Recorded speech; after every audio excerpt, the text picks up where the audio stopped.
After I trained with the Newton Institute to become a Life Between Life facilitator and worked with the method a year or so, I started to gather information to write a book, which I called To Soul, Home and Back, about Life Between Life hypnotherapy for spiritual regression.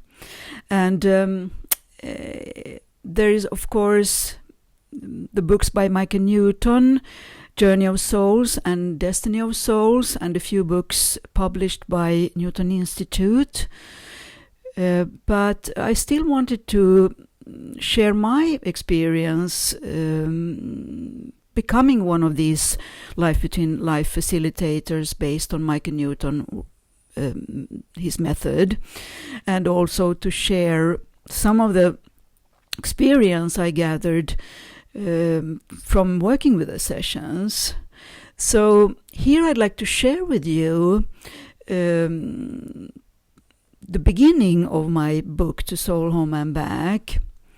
And I plan also to continue in a few videos to share with you some of the information in my book.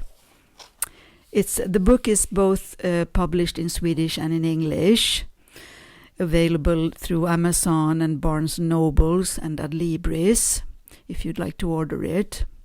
Yes, so the chapter is called It is October 2012. I'm in deep hypnosis in a huge mansion in the English countryside. Christine, a hypnotherapist from London, is sitting next to me. I'm very relaxed and at the same time very alert. We are attending a training arranged by the Newton Institute to learn how to facilitate Life Between Life hypnotherapy for spiritual regression based on the work and research of Dr. Michael Newton. We are all experienced hypnotherapists, a diverse group of head teachers, assistant teachers and students from India, Bosnia, the Netherlands, Norway, Italy, US, England, Vietnam, Romania, Taiwan, Australia, Denmark and Sweden. Yes, so this was the start of my wonderful life experience to do my first Life Between Life hypnotherapy session and also learn the method to become the first Life Between Life facilitator in Sweden, one of the Newton Institute members, and I'm still to this day the only person trained by the Newton Institute here in Sweden. So it was a life-changing event for me, and this is why I'm so thrilled to do a lot of sessions here in Sweden and to share the possibility this method gives to be in touch with one's own soul and to know the purpose of one's life and many, many, many more things which is possible to remember in this deep and quite long in hours hypnotherapy session or regression. I'd like to share and read for you another chapter in this book, which I called I'm Deeply Hypnotized. On April 15th, 1945, British troops entered Bergen-Belsen. They liberated some 60,000 prisoners, many of whom were on the verge of death. During the first week after liberation, close to 500 people in Bergen-Belsen died every day. From Liberation Day until June 20th, an estimated 4,000 people died from the terrible conditions that had been inflicted on them by the Nazis during the war.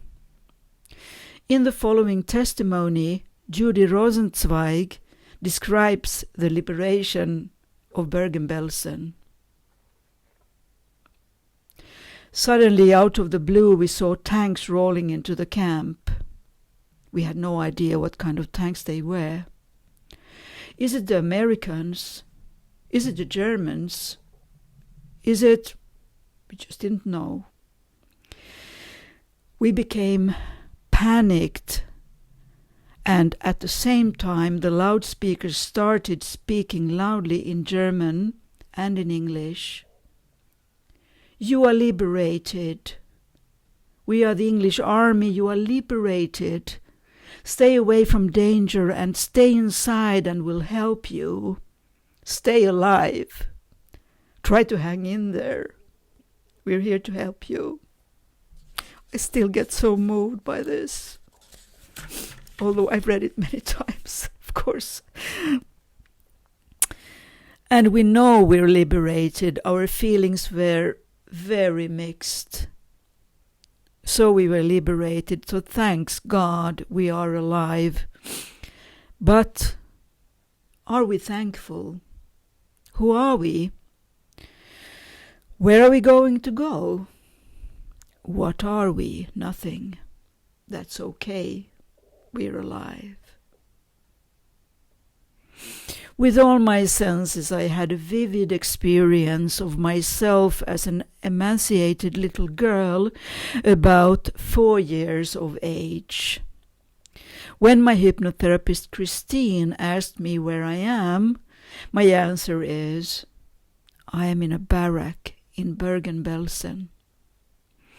It is cold and I'm very, very weak.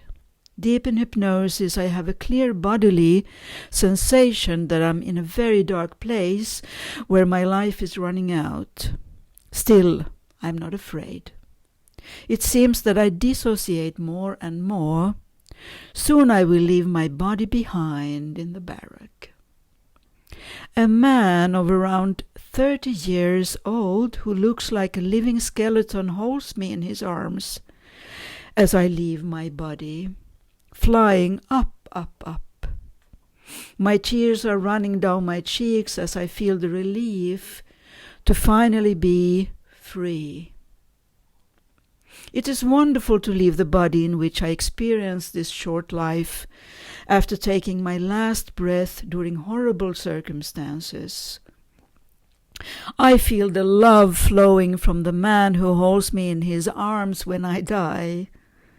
Although he himself suffers and is probably close to his own death, he becomes bigger than himself and does not leave a child to die alone. His act of unconditional love is the last sensation I know before I die. Yes, so strangely I'm still moved by this because I think love conquers all somehow. And I thank you for listening today, and in the next videos I will share some other chapters from my book To Soul, Home and Back. I hope you will listen. Thank you for listening today. Bye bye.